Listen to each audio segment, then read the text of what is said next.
अस्सलाम वालेकुम जी। Better living की एक और एपिसोड के साथ मैं हूं सरवत अफजल और आप सबको खुशामदीद कहती हूं। आज मैं अपने इंट्रोडक्शन में कुछ भी नहीं बोलूंगी सिवाय इस एक बात के कि आज हमारे स्टूडियो में जो तशरीफ आवर हैं वो एक आर्टिस्ट हैं। आप लोग भी सोच रहे होंगे कि बेटर लिविंग में तो नॉर्मली हम डॉक्टर्स के जो है वो इंटरव्यू करते हैं और हेल्थ रिलेटेड इश्यूज पे हम बात करते हैं ये भी डॉक्टर, लेकिन ये इनको मैं आर्टिस्ट कहती हूँ। डॉक्टर हुमायूं मोहम्मद साहब प्लास्टिक सर्जन हैं, कॉस्मेटिक सर्जन हैं, इसके अलावा आप हेयर रिस्टोरर हैं। इसके अलावा डॉक्टर साहब की और भी बहुत सारी खिदमात हैं। डॉक्टर साहब, थैंक यू सो मच हमारे स्टूडियो में तशरीफ लाने के लिए। ये मेरे लिए बड़े ऑनर की बात है कि आप हमारे स्टूडियो में तशरीफ लाए। मेरी एक सिंगल टेक्स्ट के ऊपर आपने ओके किया और आपने मुझे टाइम दे दिया। मैं चाहूँगी डॉक्टर साहब आप खुद भी हमारे इल्म में इजाफा करें कि आप कहाँ कहाँ जो है वो अपनी खिदमात जो है वो सर अंजाम दे रहे हैं। बिस्मिल्लाहिर्रहमानिर्रहीम, या का नाबुदु व इय्याका नस्तईन। देखिए, इस तरह है कि मेरे जो बेसिक, अगर आप देखें ना, जो जो बेसिक पेरेंट स्पेशलिटी है वो प्लास्टिक सर्जरी है। प्लास्टिक सर्जरी फर्दर डिवाइड होती है दो चीज़ों में, ब्रॉड टर्म में। एक एस्थेटिक सर्जरी या कॉस्मेटिक सर्जरी और एक रिकंस्ट्रक्टिव सर्जरी। ओके।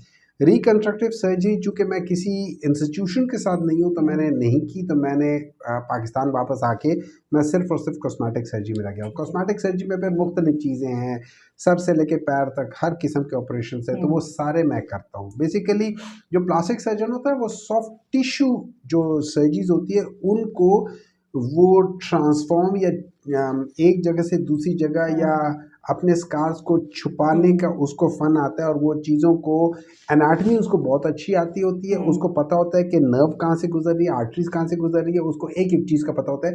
वो उन चीज़ को बचाते हुए आपके पूरे टिश्यू को इधर उधर कर सकता है। ये उसका एक स्पेशलिटी होती है। तो उसको जब आप खूबसूरती के लिए इस्तेमाल करते हैं, फॉर एग्जांपल वक्त के साथ साथ अगर आंख ये जगह ढलक रही हो तो आप मिड फेस लिफ्ट कर ले, आप फेस लिफ्ट कर ले, आप नेक लिफ्ट कर ले, आप फोरहेड लिफ्ट कर ले, आप किसी के कान बहुत आगे उनको पीछे कर ले, एंड सो एंड नाक है वो कर ले, आंखें हैं वो कर ले।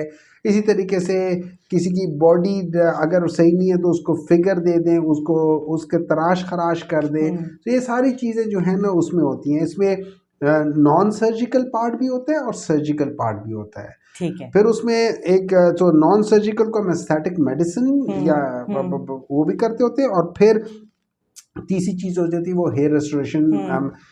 बालों को तो वैसे भी कुरान में भी जीनत का लफ्ज़ है, खूबसूरती का लफ्ज़ है, उससे के साथ तशबीह दी हुई है, तो वो चीज़ साथ होती है। तो ये सारी चीज़ें करते हैं। अच्छा डॉक्टर साहब, मैं अभी जैसे आपके तारुफ में बता रही थी कि प्लास्टिक सर्जरी और कॉस्मेटिक सर्जरी, इन दोनों में डिफरेंस क्या है?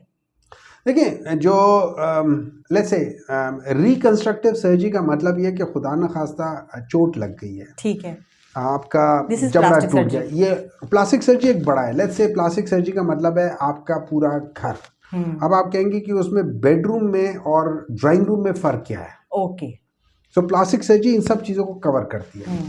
जो रिकंस्ट्रक्टिव सर्जरी है वो अगर खुदा न खास्ता कोई बच्चा क्लेफ्ट लिप के साथ पैदा होता है तो उसको हम ठीक करते हैं, या तालू के सुराख होते हैं उसके साथ करते हैं, या और जो पैदाइशी जो बज़ाहिर जो प्रॉब्लम्स होते हैं, चाहे वो हाथ के हो चाहे वो पैरों के हो, बाज़ दफ़ा वो उंगलियां आपस में जुड़ी होती है, सिंडिकली कहते हैं, उनको हम अलग करते हैं, एंड सो फोर्थ, मुख्तलिफ चीज़ें। फिर खुदा न खास्ता किसी को बर्न हो जाए हम उसको ट्रीट करते हैं, किसी का एक्सीडेंट हो जाए तो उन चीज़ों को सॉफ्ट टिश्यू को रिप्लेस करते हैं, कैंसर हो तो उसको रिकंस्ट्रक्ट करते हैं। मतलब एक डॉक्टर आएगा वो सारी चीज़ें निकाल के चला जाएगा, जबड़ा शबड़ा सब निकाल के चला जाएगा, क्योंकि उस सब में कैंसर है। आपका फ्लोर ऑफ द माउथ का कैंसर है, सारी चीज़ों को कर लेगा तो वो जबड़ा भी काट के ले जाएगा, जुबान भी काट के ले जाएगा, वो सारी चीज़, क्योंकि इसको करना है।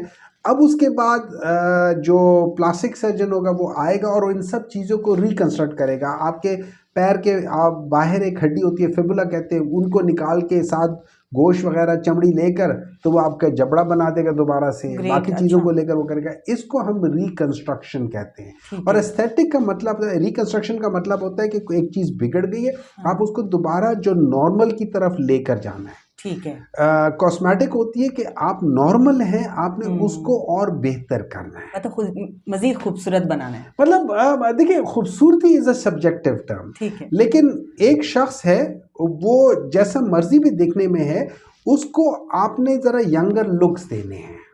ठीक है। खूबसूरती जो है ना वो जब आप यंग होते हैं तो हर एक इंसान खूबसूरत अपने लिहाज से होता है, तो बस वो उस लिहाज से होता है। आप उसको खूबसूरती कह दें या उसको सब्जेक्टिव टर्म है। लेट्स से अब ठीक है। एक चीज़ होती है आजकल बहुत इन है, वो से हम कहते हैं फॉक्स आइज, ठीक है, उसमें आपके ये ब्राउ को बिल्कुल ऊपर उठा लेते हैं। अब ये सब्जेक्टिव, बाज़ लोगों को ये बहुत अच्छा लगता है, बाज़ लोगों को बहुत बुरा लगता है। ठीक है। लेकिन जिनको अच्छा लगता है वो ये करा लेते हैं, जिनको बुरा लगता है वो ये नहीं कराते होते, तो ये फिर आगे सब्जेक्टिव चीज़ें आ जाती ठीक है हैं। डॉक्टर साहब, ये तो एक ओवरऑल हमारा हो गया उसमें। बेसिकली आज जो आपने जैसे खुद ही भी कहा कि हमारे कुरान पाक में भी है बालों के बारे में कि जीनत है, तो मैं बेसिकली आज जो सारा हमारा जो फोकस होगा वो हेयर के ऊपर होगा। अच्छा, एक जो स्पेसिफिक अगर मैं स्टार्ट करूं तो एक टर्म है जिसको हम कहते हैं बालचर, ठीक है, या एलोपेशिया। ये क्या चीज़ है और इसकी कितनी आगे से टाइप्स हैं? देखिए, एलोपेशिया ब्रॉड टर्म है। एलोपेशिया का बेसिकली मतलब है आपके बाल गिर रहे हैं। बालचर एक बीमारी है। ओके। इसको हम इंग्लिश में एलोपेशिया एरियाटा कहते हैं। ओके। ये नॉर्मली ये ऑटो इम्यून डिजीज है। ऑटो इम्यून का मतलब ये है कि आपकी बॉडी के अंदर के जो जो सेल्स हैं वो आपकी बॉडी के अपनी चीज़ों के खिलाफ हो जाते हैं, खाना जंगी हो जाती है। ठीक है। तो ये आपके बालों के खिलाफ हो जाते हैं, तो उससे क्या हो जाता है, आपके बाल गिर जाते हैं वहाँ से।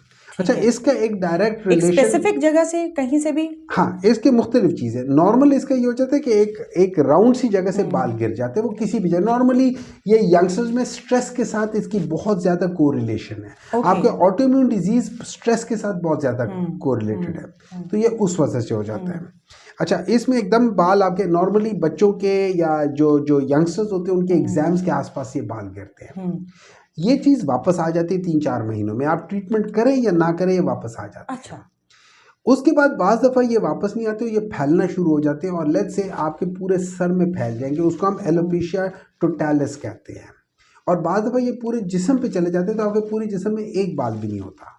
अच्छा। उसको हम एलोपेशिया यूनिवर्सैलिस कहते हैं। ठीक है। ठीक है। और फिर इसमें मुख्तलिफ चीज़ें होती हैं, खाली यहाँ से गिरने वाली, खाली आगे से गिरने वाली, वो मुख्तलिफ उसकी फिर वो है। तो ये 4-5 मुख्तलिफ किस्म की होती है, लेकिन बेसिक जो इसकी फैमिली है वो एलोपेशिया एरियाटा के साथ आती है। अक्सर मर्द हजरात में जैसे बाल्डनेस आ जाती है, आधे सर का जो गंजपन होता है, वो भी क्या इसी की एक टाइप होती है? नहीं, देखिए, अगर मैं ब्रॉडली टर्म करूं तो उसमें हम 2-3 चीज़ें कहते हैं। एक होती है जिसको हम कहते हैं एंड्रोजेनिक एलोपेशिया। एंड्रोजेनिक एलोपेशिया वो है जिसको हम मोरूसी ये कहते हैं, मतलब आपकी फैमिली टेंडेंसी होती है, या जिसको हम नॉर्मल बाल में ये गंजपन कहते हैं। ये एंड्रोजेनिक एलोपेशिया कहलाया जाता है। ठीक है। एंड्रोजेनिक एलोपेशिया मेल में होगा तो उनको हम एंड्रोजेनिक एलोपेशिया मेल पैटर्न बालनेस कहेंगे। अगर वो खवातीन में होगा तो फीमेल पैटर्न हेयर लॉस कहते हैं उसको, फीमेल में भी होता है। ठीक है। ठीक है। उसके बाद ये एक टाइप है, इसका ताल्लुक 2 चीज़ों के साथ है। एक आपके जेनेटिक्स में होना चाहिए, दूसरा आपके अंदर हॉर्मोन्स होने चाहिए।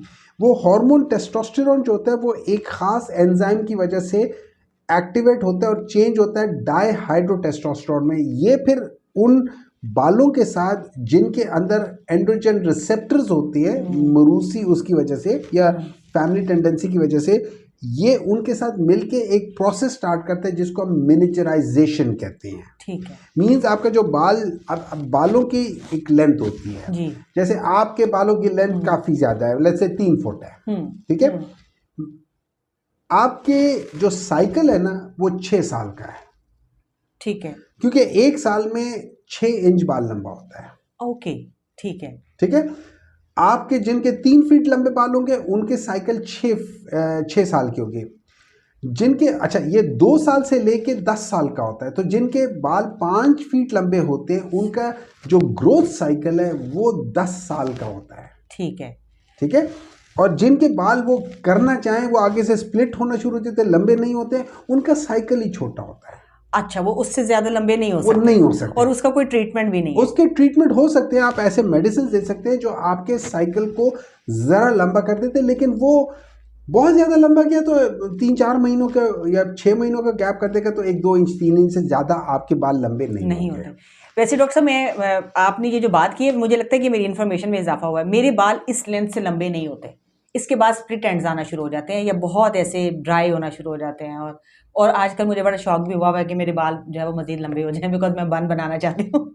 अच्छा, तो आपने एक इम्यूनिटी वाली बात भी बीच में की, तो क्या ये डाइट का भी इशू होता है डॉक्टर साहब हर हेयर के चीज़ का साथ? होता है। देखिए डाइट में ये हो जाती है कि अगर फ़र्ज़ करें आपके डाइट में सिर्फ फेरेटिन की कमी है, ठीक है, ठीक है, फेरिटिन फेरेटिन की कमी है, जी। आपके बाल गिरना शुरू हो जाएंगे हम्म जब तक फेरेटिन आप वापस रिस्टोर नहीं करेंगे। इसी तरह के विटामिन डी की डेफिशिएंसी है, विटामिन ए की, डी की, ई की, बी की, ये सारी चीज़ें इनसे कम हो गए। आयरन की डेफिशिएंसी हो, मैग्नीशियम, जिंक, ये बहुत सारी चीज़ें होती है। सो जनरली स्पीकिंग एक इंसान को जिनके बाल गिर रहे हैं उनकी अगर लाइफस्टाइल और खाना पीना उनका अच्छा है तो उसके चांसेस ऑफ हेयर लॉस, मतलब लेट्स से जो स्पीड ऑफ हेयर लॉस है वो कम हो जाएगा। लेकिन अगर उसके अंदर ये जेनेटिक भी और साथ उसका खाना पीना भी हेल्दी नहीं है तो उसकी स्पीड अब ज़्यादा हो जाएगी। तो मुख्तलिफ चीज़ें, और उसमें ख़ासतौर पे फीमेल्स में ये जो आपके आयरन की डेफिशिएंसी या फेरेटिन या इसका बहुत बड़ा रोल होता है। ठीक है, मेल में ज़रा कम होता है, फीमेल में ज़्यादा होता है। ठीक है, उसके लिहाज से भी उनको आपको ट्रीट करना पड़ता है। सो अगर जब हमारे पास आता है हम सबसे पहले ये टेस्ट वगैरह सारे देखते हैं कि किसी के कम तो नहीं है, फिर उनको ठीक करते हैं। ये वो है जो करेक्टेबल कॉजेज हैं। ठीक है। इसी तरह आपके लेट्स से एक डिजीज है थायराइड, हाइपर थायराइडिज्म या हाइपोथायराइडिज्म, ठीक है, उसकी वजह से भी बाल गिरते हैं। तो अगर आपको थायराइड की बीमारी है या उसकी है तो आप उसको करेक्ट कर लेंगे तो आपके बाल जो गिर रहे थे वो रुक जाएंगे। ठीक डॉक्टर साहब, थायराइड की बीमारी तो क्योरेबल आई थिंक नहीं है। नहीं, देखिए बात क्योरेबल की नहीं होती, बात उसके मैनेजमेंट की है। ठीक है कि अगर आप हाइपोथायराइड है तो आप थायरक्सिन खाएंगे ताकि आपके वो लेवल्स नॉर्मल तक आ जाए। ठीक है, फिर आपने उसको वहाँ मेंटेन करना है। तो जब आप मेंटेन कर रहे होंगे तो आपके बाल नहीं गिरेंगे, अगर आप मेंटेन नहीं करेंगे तो आपके बाल गिरेंगे। ठीक है डॉक्टर साहब, मैं बहुत सारे चूंकि डॉक्टर्स के इंटरव्यू करती हूँ, सब कहते हैं कि बैलेंस्ड और बेहतर डाइट होगी तो आपके साथ ये नहीं होगा। चाहे वो स्टमक का इशू है, चाहे वो आपका स्ट्रेस लेवल है, चाहे वो हेयर लॉस है, चाहे आपकी स्किन की प्रॉब्लम है, कोई भी प्रॉब्लम है। ये बैलेंस डाइट एक्चुअली है क्या? कि मतलब कौन सी ऐसी बैलेंस डाइट है, या आप कह लें कि या ऐसा डाइट पैटर्न ऐसा कौन सा होना चाहिए जिससे आपकी सारी चीज़ें जो है वो नॉर्मलाइज हो जाए? देखिए अगर आप जनरली देखें तो अल्लाह ताला ने आपको हर मौसम में ऐसी चीज़ें दी हैं जो उस मौसम के साथ आपके लिए ज़रूरी हैं। ठीक है, ठीक है, आप सब कुछ खाएं, आप बीफ भी खाएं, आप मटन भी खाएं, आप चिकन भी खाएं, फिश भी खाएं, सब्जी भी खाएं, पल्सेस भी खाएं, फ्रूट्स भी खाएं। इन सब चीज़ों के अंदर हर एक के अंदर कुछ ना कुछ है। वो सारी चीज़ें मिलके आपको एक बैलेंस डाइट देती हैं। बिल्कुल ठीक है। उनके अंदर किसी के अंदर विटामिन सी ज़्यादा होगा, किसी में विटामिन डी ज़्यादा होगा, किसी में कुछ और, किसी में आयरन ज़्यादा होगा। ये सारी चीज़ें हैं। अगर आप पालक खाएंगे तो आपको पास आयरन ज़्यादा आ जाएगा। अगर आप कुछ और चीज़ खाएंगे, लेट्स से कोई ये लेमन वगैरह है या ऑरेंज है, उसमें विटामिन सी ज़्यादा मिल जाएगा आपको। तो ये सारी, गाजर खाएंगे तो आपको विटामिन ए मिल जाएगा। तो ये सारी चीज़ें आपको कहीं ना कहीं से मिलना शुरू हो जाएंगी। ठीक है, तो ये सारी चीज़ें आपने एक बैलेंस डाइट खानी है। बैलेंस डाइट और इत्तेदाल के साथ, जो हमारा इस्लाम भी कहता है, सुन्नत भी है कि आप जब आधा पेट खाना भूख रह जाए ना तो आप खाना बंद कर दो। आप मोटे नहीं होगे, लेकिन फिर लेट नाइट क्रेविंग का क्या करें? देखिए मुझे एक बात बताएं, ये जो अभी रोज़े स्टार्ट होने वाले हैं, ये रोज़ा क्या सिखाता है आपको? क्या रोज़ा उस एक महीने के लिए आपने खाना पीना बंद करना है, या रोज़ा आप किसी चीज़ के लिए हर साल अपने आप को तैयार, मतलब एक किस्म की आपकी वो क्या कह सकते हैं, एक नहीं, डिटॉक्सिफिकेशन नहीं है, ये आपको तैयार करता है। किसके लिए? सब्र के लिए, अपने ऊपर कंट्रोल के लिए। रोज़ा आपको इसलिए नहीं है कि आपने बस इन दिनों में डिटॉक्सिफिकेशन करनी, नहीं, रोज़ा आपको सब्र सिखाता है।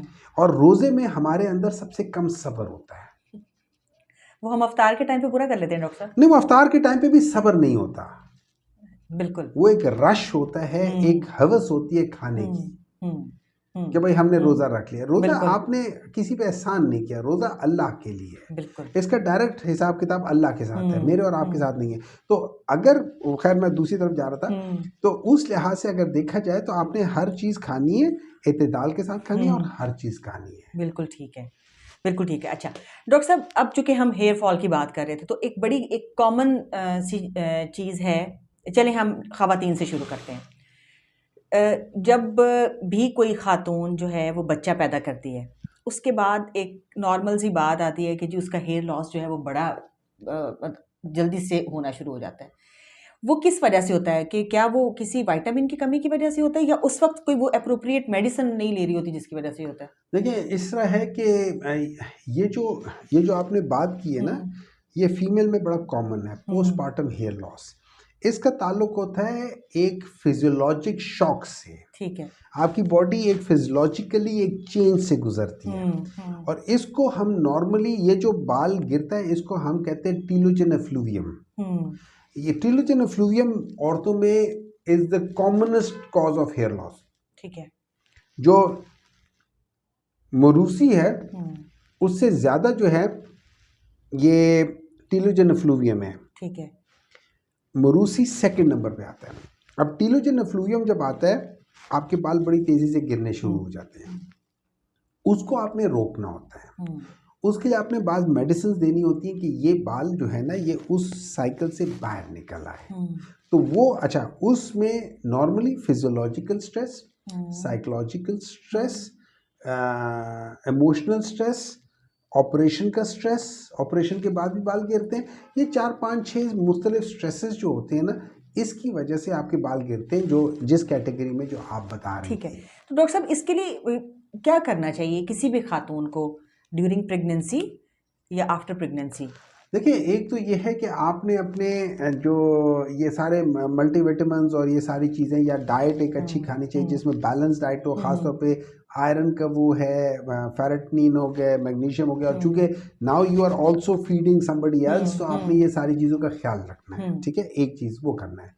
नंबर 2, लोग आमतौर पे इस चीज़ को बहुत ज़्यादा स्ट्रेस में लेते हैं, हालांकि ये वो टाइम होना चाहिए जिसमें आपको अल्लाह ताला का शुक्र अदा करना चाहिए, वो अपनी जगह पर है। ठीक है, अब अगर फ़र्ज़ करें खुदा न खास्ता ये हो जाता है, हर एक को नहीं होता, लेकिन अगर हो जाता है, तो उसके लिए अपनी डाइट बेहतर करें और कुछ थोड़ा बहुत ऐसी मेडिसिन खा लें जो आपके बालों को सपोर्ट करती हो, जो उनके साइकिल को सपोर्ट करती हो, जो उनको रीग्रोथ करती हो, वो चीज़ कर लें। या कुछ ऐसी ट्रीटमेंट्स होती है छोटी मोटी जो आप यूज़ कर सकते हैं, करा सकते हैं, जो आपको हेल्प कर सकती है। बिल्कुल ठीक है।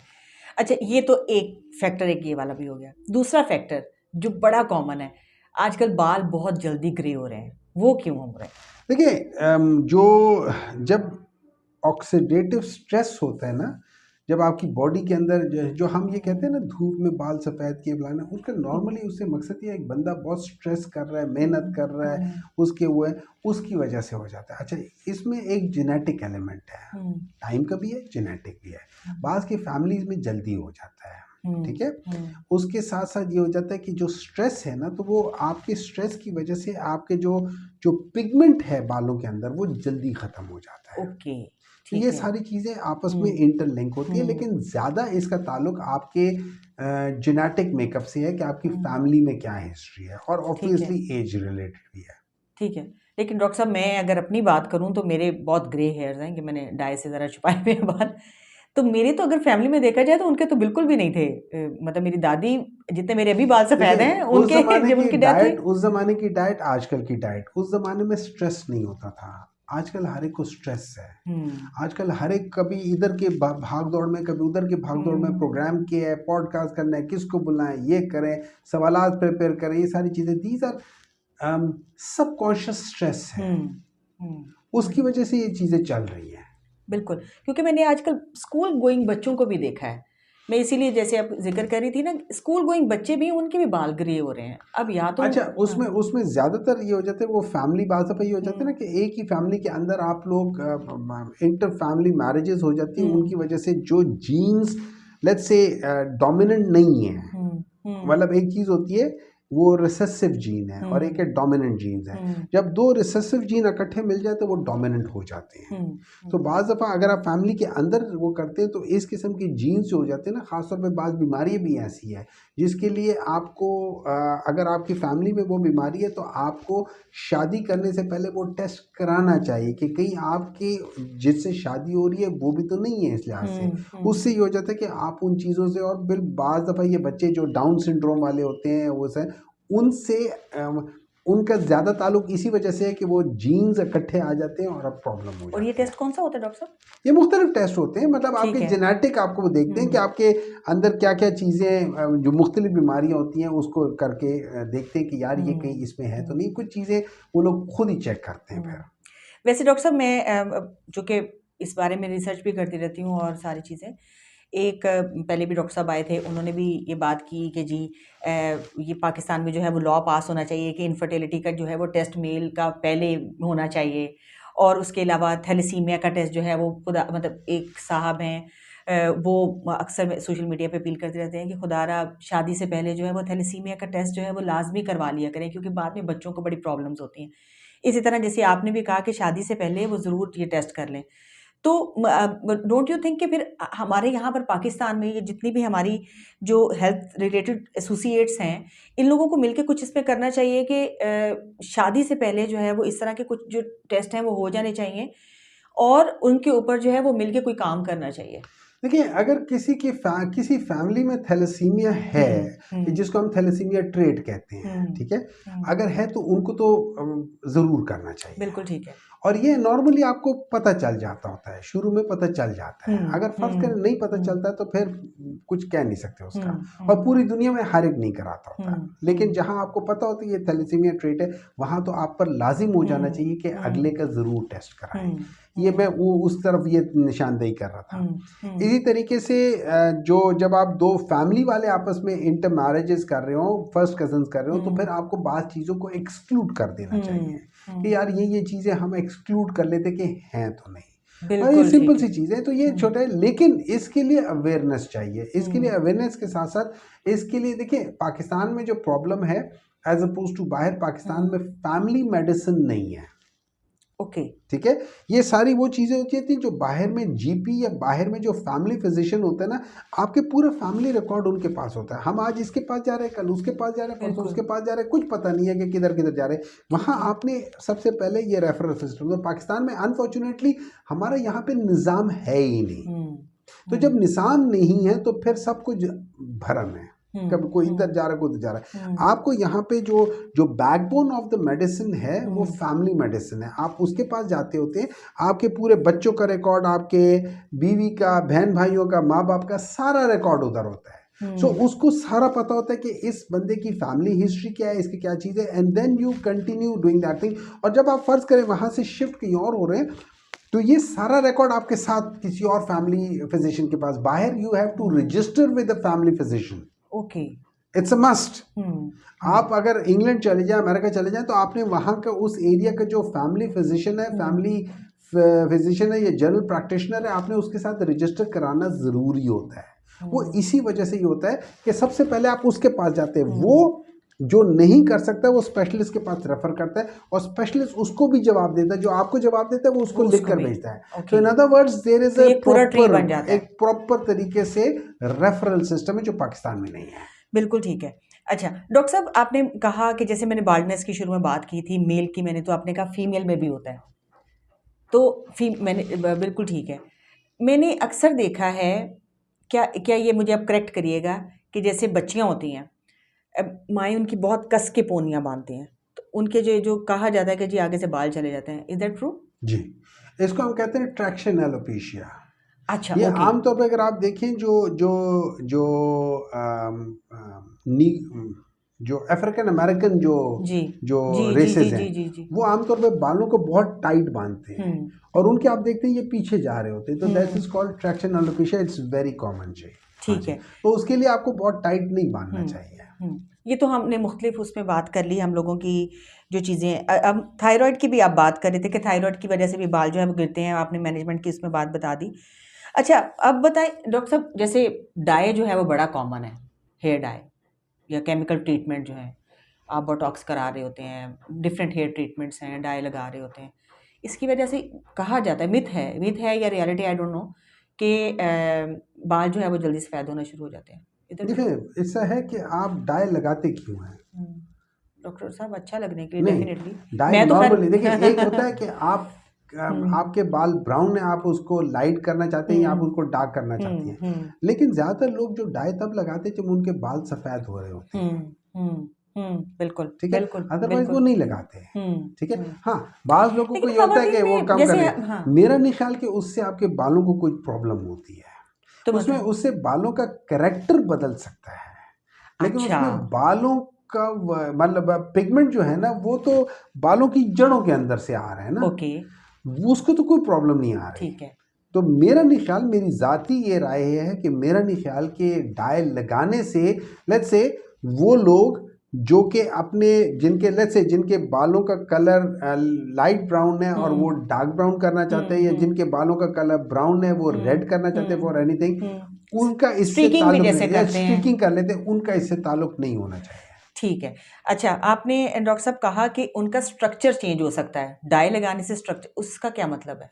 देखिए, ऐसा होता है जो ये केमिकल्स होते हैं, तो ठीक है। केमिकल्स बाद दफ़ा जो बाल होते हैं ये प्रोटीन होते हैं, जो प्रोटीन को डीनेचर कर देते हैं, तो फिर आपने उन बालों का ख्याल रखना होता है। ये ज़रा कोर्स हो जाते हैं, ज़रा ज़रा रफ हो जाते हैं, तो फिर आपने उनको may be conditioner, may be keratin लगाना, मे बी मुख्तलिफ चीज़ें होती हैं जो बालों को प्रोटेक्ट करने के लिए ओके बालों को उस ओके, लिहाज से करना होता है। अच्छा ये खाली ठीक है। इसकी वजह नहीं है, अगर आप बहुत ज़्यादा ये हेयर ड्रायर या बहुत ज़्यादा कर रही हैं तो आपने बालों को उस लिहाज से प्रोटेक्ट करना, उनका ख्याल भी रखना है। अच्छा डॉक्टर साहब, हेयर ट्रांसप्लांट के बारे में मुझे नहीं लगता कि ऐसा कोई बंदा होगा जिसको नहीं पता होगा। आप थोड़ा सा बता दें कि हेयर ट्रांसप्लांट है क्या, कितना ज़रूरी है कराना। अगला सवाल मैं बाद में पूछती हूँ कि हेयर इम्प्लांट जो है वो क्या है, क्या वो एग्जिस्ट करता है या नहीं करता। देखिए, हेयर ट्रांसप्लांट हम्म बेसिकली जो हम्म हेयर ट्रांसप्लांट है या रेस्टोरेशन जिसको आप कहते हैं, हम्म उसको नॉर्मली हेयर ट्रांसप्लांट कहा जाता है। आपके होता क्या है कि आपके सर के मुख्तलिफ इलाके में डिपेंड करता है आप किस किस्म के बॉल्डनेस आ रही है या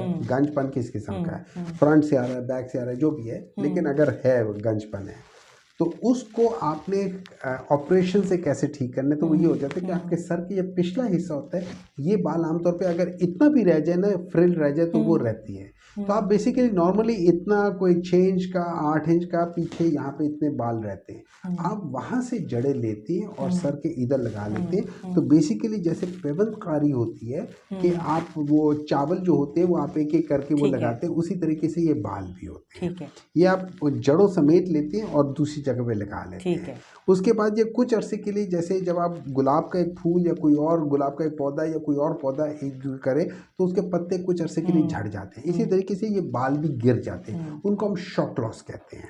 ठीक है ठीक है। ठीक है उसके बाद वो तकरीबन 1.5 से 3 माह बाद वो दोबारा निकलना शुरू होते हैं। ये है बेसिकली जो बेसिक प्रिंसिपल है। अच्छा, ये बाल हम कहीं से भी ले सकते हैं, सर के पिछले हिस्से से भी, चिन से भी, बॉडी से भी, कहीं से भी ले सकते हैं। ठीक है इनको हम करते हैं सर से इसलिए लेते हैं कि आपको जो बाल चाहिए वो ये और ये एक जैसे हैं, थोड़ा बस उसमें डायमीटर का फ़र्क आ सकता है, लेकिन बेसिक कैरेक्टरिस्टिक्स एक हैं। ठीक है। तो आपने वही बाल लेकर आने ताकि आप स्टाइलिंग अच्छी कर सकें, ताकि आप नेचुरल लगें। ये है basic principle of hair transplant. उसमें 2 चीज़ें करती है, एक हम चमड़ी की एक स्ट्रिप लेते हैं और उनमें से एक एक जड़ बाद में टेक्नीशियंस अलग करते हैं। दूसरा होता है कि हम एक एक जड़ ही निकालते हैं, हम उसमें कट नहीं आता। जो स्ट्रिप मेथड है उसमें कट आता है, इसमें कट नहीं आता। लेकिन एंड में दोनों का आउटकम एक ही है कि ये फॉलिकुलर यूनिट हेयर ट्रांसप्लांट है, सिर्फ लेने का तरीका फ़र्क है। फॉर एग्जाम्पल, आपने चावल खाने, आप हाथ से खाएं, चम्मच से खाएं या कांटे से खाएं, एंड में चावल आपने खाने, वो मुख्तलिफ तरीके हैं चावल पकड़ने के। ठीक है, ठीक है, ठीक है। इसी तरीके से बाल यहाँ से जड़ों से निकालने के 2 बेसिक तरीके हैं, वो आप एक स्ट्रिप है और एक एफयू है, वो 2 तरीके। फिर एफयू के अंदर कोई शेवन है, कोई अनशेवन है, वो और चीज़ है। ये चीज़ बेसिक सिंपल है जो हेयर ट्रांसप्लांट कहते हैं। अब हेयर इम्प्लांट जो आपने बात की, अगर आप इसी चीज़ को हेयर इम्प्लांट कर ले, बाज़ लोग इसी चीज़ को हेयर इम्प्लांट कहते हैं। दूसरे लोग जो एक्चुअल हेयर इम्प्लांट होता है वो ये होता है, इम्प्लांट का मतलब है आर्टिफिशियल हेयर। इम्प्लांट्स हो गए, जैसे ये जो नी इम्प्लांट होता है, जब हम इम्प्लांट का लफ्ज आ जाए तो वो हम सिंथेटिक फाइबर की बात करते हैं। ओके, वो सिंथेटिक फाइबर वो होते हैं, आर्टिफिशियल वो कोई। आर्टिफिशियल हेयर होता है, फाइबर होता है। ओके ये यूएसए में बैन है, ओके। ठीक है। बाज लोग लगाते हैं लेकिन ये बेसिकली बैन है। उसकी वजह ये है क्योंकि ये आर्टिफिशियल है और आपकी स्किन में होता है, तो इसके गिरने के बार बार आपको हर महीने में 10% या 2% या 3% बाल गिरते रहते हैं, आपको उनको रिप्लेस करते रहना पड़ता है। अच्छा। नंबर 2, बार बार रिप्लेस करने से चूंकि इसकी हीलिंग या इसके साथ थोड़ी सी इन्फ्लेमेशन होती है, स्कारिंग होती है, तो आपकी स्किन हार्ड होती जाती है, उसके अंदर सॉफ्टनेस खत्म हो जाती है। ओके। वो चीज़ बार बार होने से फिर इसके चूंकि ये फॉरेन बॉडी होता है, तो इसके अंदर इन्फेक्शन के चांसेस बढ़ जाते हैं। आपकी स्किन में ऑर्गेनिजम्स होते हैं, जब आप थोड़ा सा भी इन्फेक्शन हो जाए तो फिर वो इसकी जड़ के आसपास इन्फेक्शन उस वक्त तक रहता है जब तक ये बाल है, तो आपको इसको निकालना पड़ता है। तो इस बेसिस में इसके जो खराबियां वो ज़्यादा हैं, तो दुनिया में ज़्यादातर जगहों पे ये बैन है। अच्छा डॉक्टर साहब, क्या कोई और हेयर डोनेट कर सकता है? अच्छा, जनरली स्पीकिंग नहीं, लेकिन एक दो जगहों पे हमने देखा है कि एक बहन ने दूसरे भाई को अपने बाल डोनेट किए हैं और उनको 2 साल हो गए या 1.5 साल हो गए और उसको कोई प्रॉब्लम नहीं हुई। नॉर्मली आपका स्किन जो है ना, ये बहुत बड़ा एक ऑर्गन होता है जिसको हम कहते हैं इम्यून ऑर्गन कहते हैं। ये फर्स्ट लाइन डिफेंस है। अगर आप किसी और के कोई भी चीज़ ना ला के लगाएंगे तो आपको उसके लिए ऑटो मतलब आपकी इम्यूनिटी को कम करने वाले मेडिसिन खाने पड़ेंगे। लेकिन ये 2 साल पहले 1.5 साल पहले, हाँ 1.5 साल पहले हमारी एक मीटिंग हुई थी, उसमें डेनवर में हुई थी। तो वहाँ पे एक डॉक्टर ने बताया था कि उसने एक फैमिली मेंबर का लेके दूसरी फैमिली मेंबर लगाया था, लेकिन देवर ब्रदर एंड सिस्टर। ओके, अच्छा, ये तो हमारी कंफ्यूजन थी, वो क्लियर होगी। डॉक्टर साहब, एक सवाल मेरा, ये शायद कोई माइंड भी कर जाए, सिर्फ इतनी जगह से मर्द हजरात क्यों गंजे होते हैं? ये फ्रिल क्यों रह जाती है? अच्छा, ये स्पेसिफिक एरिया को ये जेनेटिकली डिजाइंड ऐसे है, ठीक है। ये अच्छा मुख्तलिफ डिज़ाइन है। मतलब जैसे बाल गिरने शुरू हो जाते हैं, बाज़ लोगों के बाल यहाँ से यहाँ तक ही रहते हैं, इतने गिरते हैं। बाज़ लोगों के यहाँ से सेंटर में रहते हैं, सिर्फ साइडें पीछे चली जाती हैं। बाज़ लोगों के फ्रंट में रहते हैं, बैक से आ जाते हैं। बाज़ लोगों के फ्रंट दरमियान में ये जगह खाली हेयर लाइन रहती है, दरमियान में से पूरा गायब हो जाता है।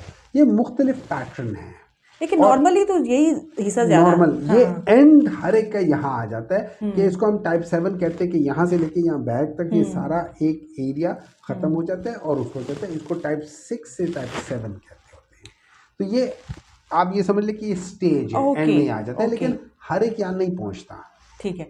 अच्छा डॉक्टर साहब, क्या हेयर ट्रांसप्लांट के अलावा भी आप अपने जो बाल हैं वो रिस्टोर कर सकते हैं?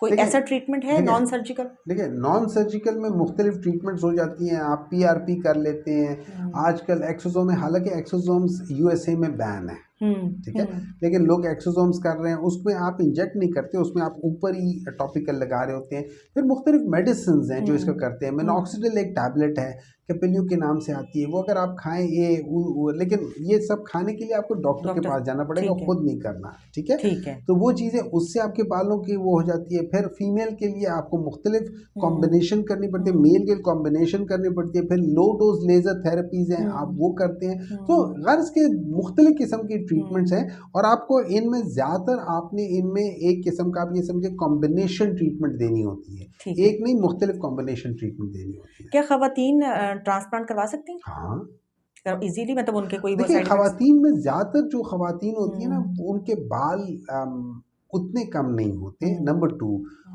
उनमें आपको ज़्यादातर कैमोफ्लॉज का होता है कि मतलब से बाल कम है ना, तो आप फ्रंट में थोड़ा सा कर दें ज़्यादा ताकि फ्रंट से हो जाए, और फिर बाज़ जगहों पे स्ट्रेटेजिकली करें, क्योंकि जो उनको बाल चाहिए, जितने डेंस बाल चाहिए, वो बाज़ दफ़ा नहीं हो सकता। तो उनके लिए ज़्यादातर ये हो जाता है कि आप थोड़ा सा मेडिसिन और थोड़ा सा सर्जरी करके, इससे आप कॉम्बिनेशन करके बेहतर रिजल्ट। डॉक्टर साहब, मैंने वैसे अक्सर खवातीन को देखा है, उनकी वो जो आप ये वाली बात कर रहे थे ना, उनके यहाँ पर मैंने देखा है खवातीन के बाल, वो फिर दरमियान में मांग निकाल के ना तो ऐसे वो कर लेती, लेकिन फिर कोई और हेयर स्टाइलिंग वो नहीं कर सकती। तो मैंने इसीलिए ये स्पेसिफिकली सवाल पूछा कि क्या खवातीन कर सकती हैं? कर सकती हैं।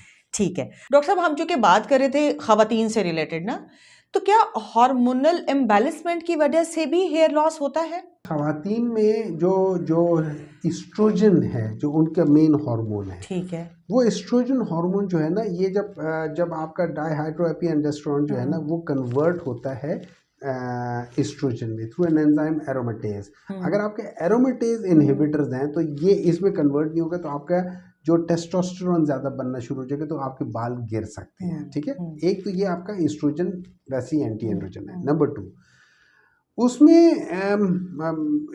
ये जब इम्बैलेंस होता है, जैसे पॉलीसिस्टिक ओवरीज है, एक बीमारी है, उसमें आपके ज़रा ज़्यादा एंड्रोजन जो होते हैं ना, वो ज़्यादा बन रहे होते हैं, उसमें आपके गिर सकते हैं। उसमें ट्रायड होते हैं, उसमें बाल गिरते भी हैं, बाल निकलते भी हैं, वजन भी बढ़ता है, उसमें बात चीज़ होती है। तो इन चीज़ों के लिहाज से उनको आपको ट्रीट करना पड़ता है, तो फिर आप उसको वो कर सकते हैं। लेकिन हाँ, हार्मोन इम्बैलेंस से, और ख़ास तौर पे जब आप मीनोपॉज से आगे जाते हैं, तो उसमें ये हो जाता है कि जो आपका नॉर्मल बैलेंस है ऑफ एस्ट्रोजन एंड प्रोजेस्टेरोन, वो चेंज हो जाता है टुवर्ड्स प्रोजेस्टेरोन या टुवर्ड्स एंड्रोजन, जिसको हम कहते हैं, उस तरफ हो जाता है। तो इस वजह से ज़्यादातर खवातीन की जो हेयर लॉस होती है वो 50-55 के बाद शुरू हो जाता है, क्योंकि उनका उस वक्त जो है ना, या इसके आसपास, तो वो थिन होना शुरू हो जाता है। बिल्कुल डॉक्टर साहब, हम मल्टीविटामिन्स की बात कर रहे थे कि मैग्नीशियम की कमी हो सकती है, B12 की कमी हो सकती है, जिसकी वजह से हेयर फॉल भी हो सकता है। हम लोगों ने पाकिस्तान में हम सिस्टम की भी बात कर रहे थे कि हम लोग सेल्फ मेडिकेशन बहुत करते हैं। अब खवातीन ऐड देखती हैं और जी हाँ, अच्छा ये सारे सिम्टम्स तो मेरे अंदर हैं, तो मुझे ये कमी है, मैं ये वाले मल्टीविटामिन्स ले लेती हूँ। तो चले, एक तो उनको नहीं करना चाहिए। मैं आपसे ये जो पूछना चाह रही हूँ वो ये कि किस एज से लेके किस एज तक खवातीन को जो है कौन सा टेस्ट करवाना चाहिए ये विटामिन से रिलेटेड, अगर वो उनको कमी है तो वो उसकी जो है वो कौन सी उनको मेडिसिन, या ऐसी कोई जनरल ऐसी कोई मेडिसिन आप विटामिन से रिलेटेड कोई सजेस्ट करें कि खवातीन को वाकई लेनी चाहिए? देखिए, नॉर्मली अगर आपकी हेल्दी डाइट है तो आप में कमी नहीं होगी, लेकिन स्टिल मैं ख्याल में साल में 1 मरतबा या साल में 2 मरतबा आपको अपने बेसिक टेस्ट रिपीट करने चाहिए, और विटामिन वगैरह साल में 1 दफ़ा आप अपने टेस्ट कर लें। खासतौर पर विटामिन डी की कमी बहुत चीज़ों में होती है। ठीक है, इसी तरह बाकी चीज़ों में शायद उतनी कमी ना हो। विटामिन डी में है, आयरन में है, फेरेटिन है, ये वो चीज़ें जो खवातीन में जनरली कम होती हैं। तो इसका टेस्ट अगर हर 6 महीने बाद आप करा लें तो कोई बड़ी बात नहीं है। उससे ये होगा कि एटलीस्ट आपकी जो बॉडी होगी ना, वो बेहतर तरीके से परफॉर्म कर सकेगी। बिल्कुल ठीक है डॉक्टर साहब, ये तो हेयर लॉस और जनरल हम लोगों ने सारी चीज़ें जो है वो कवर कर ली।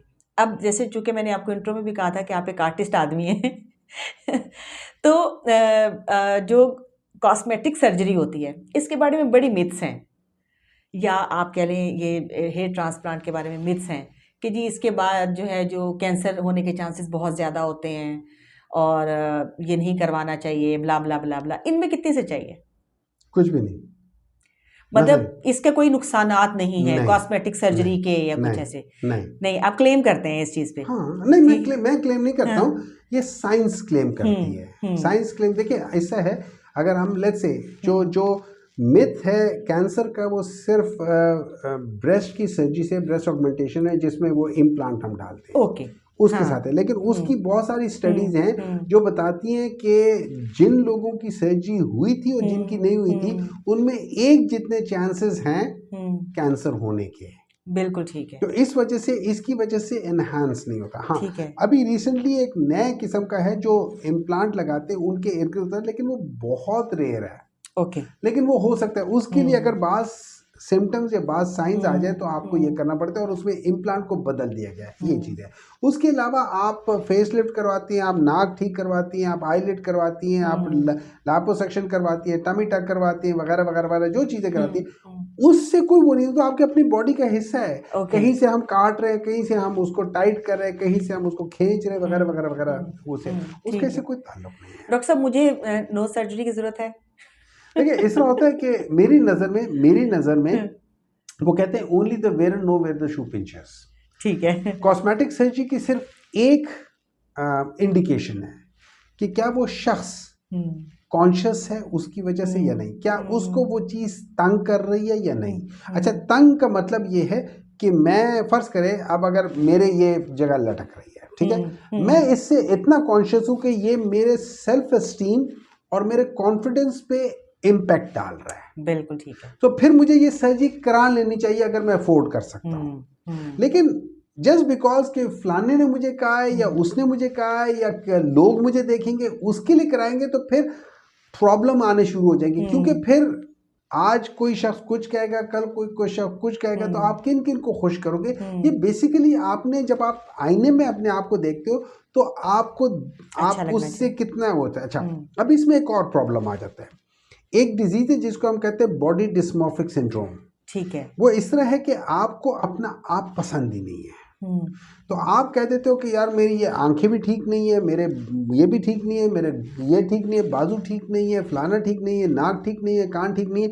तो वो 3 4 5 चीज़ों का आप बता देते हो कि ये भी बता, ये भी कर दो, ये भी कर दो। ये वो लोग हैं जिनके लिए आप जो भी कर लो ये कभी खुश नहीं होंगे।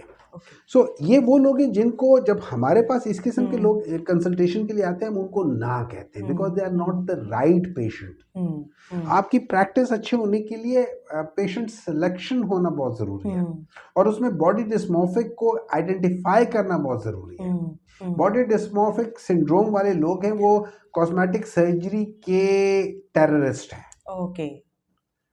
वो आपकी जान नहीं डॉक्टर छोड़ेंगे। साहब, sorry to cut you off, क्या ये वही बीमारी है जो माइकल जैक्सन भी जिससे आई थिंक जूझ रहा था? देखिए, may be one of those things. अब वो बात है, लेकिन बॉडी डिस्मॉर्फिक सिंड्रोम बेसिकली मतलब ये है कि you think your body is, मतलब उसमें मुख्तलिफ चीजें जो मतलब you are not happy with you are yourself. Not happy with your body. Doctor साहब, मुझे एक बात बताएं, मैं बार बार आपको आर्टिस्ट कह रही हूँ, क्या कभी कोई ऐसा शख्स कभी आपके पास आया है, या इसमें कितनी रियलिटी है, जैसे वो किसी एक्टर का बहुत बड़ा फैन हो और वो ये कहे कि मुझे इससे मिलते जुलते मेरे फीचर्स बना दें? कभी ऐसा कोई सीन हुआ? ऐसा होता है फीचर्स बनाने के लिए ना, हो सकता है अगर कोई कहे कि ये हो सकता है, लेकिन ये है बहुत बड़ी, बहुत डिफिकल्ट चीज़ है। क्यों? लेट्स से मैं किसी शख्स को आइडलाइज करता हूँ। अब मेरा बोनी स्ट्रक्चर जो है ना, और उसके बोनी स्ट्रक्चर में ज़मीन आसमान का फ़र्क है। ठीक है?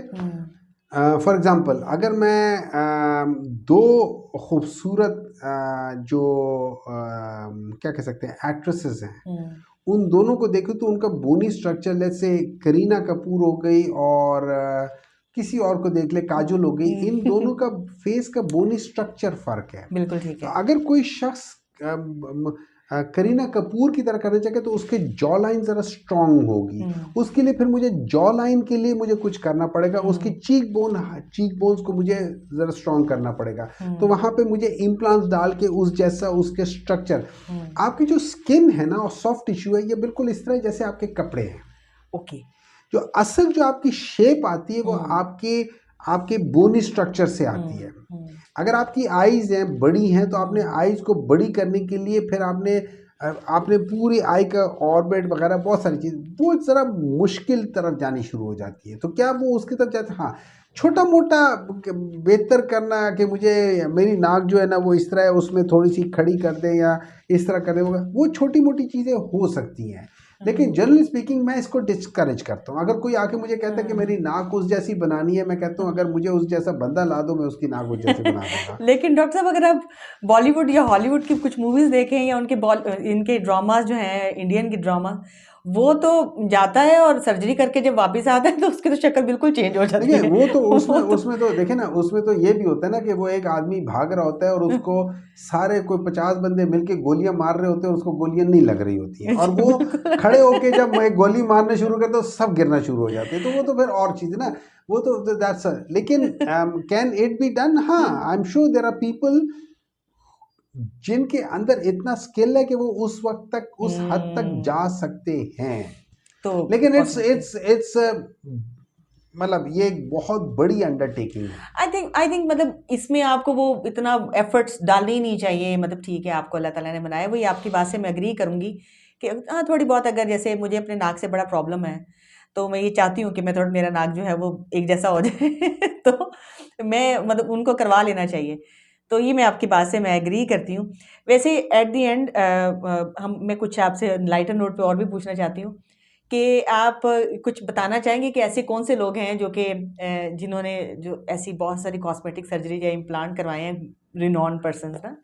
देखिए, और आप वो छुपाते भी हैं। आपके आधे से ज़्यादा जो मीडिया है उसमें हेयर का तो बहुत सारे लोगों ने किया हुआ है, आपके बॉडी कंटूरिंग बहुत सारे लोगों ने किए हुए हैं, फेस लिफ्ट बहुत सारों ने किए हुए हैं, मतलब 8 10 15 का तो मेरे मरीज हैं, लेकिन उन नाम अच्छा नहीं होता कि लेना हुआ है, लेकिन बहुत सारे लोग हैं, मेल भी हैं, फीमेल भी हैं, हर किस्म के हैं। आजकल हाई डेफिनेशन लाइपोसक्शन जा रही है, तो उसमें मैंने 2005-6 में किया था हाई डेफिनेशन, जब दुनिया में सिर्फ 2-3 डॉक्टर कर रहे थे, मैं उस वक्त करता था।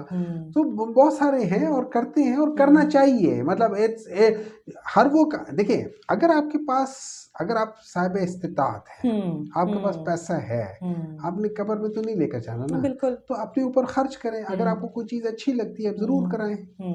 बिल्कुल ठीक है डॉक्टर साहब, थैंक यू सो मच तशरीफ़ लाने के लिए, बड़ा अच्छा लगा आपसे बात करके, और बहुत सारी मेरी अपनी जो है वो मेरे अपने नॉलेज में बहुत ज़्यादा इजाफा हुआ।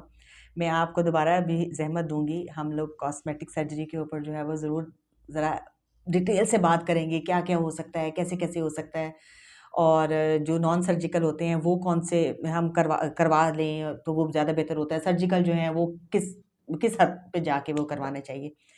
Once again thank you so much doctor thank you very much for having me here. साहब। नॉर्मली हेयर ट्रांसप्लांट और कॉस्मेटिक सर्जरी के बारे में ना बहुत सारी गलत फहमियों का शिकार होते हैं लोग, और हमने कोशिश की है कि हमारे इस प्रोग्राम के ज़रिए आप लोगों की ये गलत फहमियाँ जो हैं वो दूर की जाएँ, और बल्कि इसके बारे में जितनी इन्फॉर्मेशन है वो आप लोगों तक पहुँचाई जाए। अपनी राय से कमेंट सेक्शन में ज़रूर आगाह करिएगा, और हमें बताइएगा कि हमें अपना प्रोग्राम कैसे इम्प्रूव करना चाहिए, हमें डॉक्टर साहब से और क्या सवाल करने चाहिए थे जब वो दोबारा आए हम हमारे स्टूडियो में, तो हम उनसे क्या क्या सवाल करें। इजाज़त चाहूँगी, अल्लाह हाफिज़।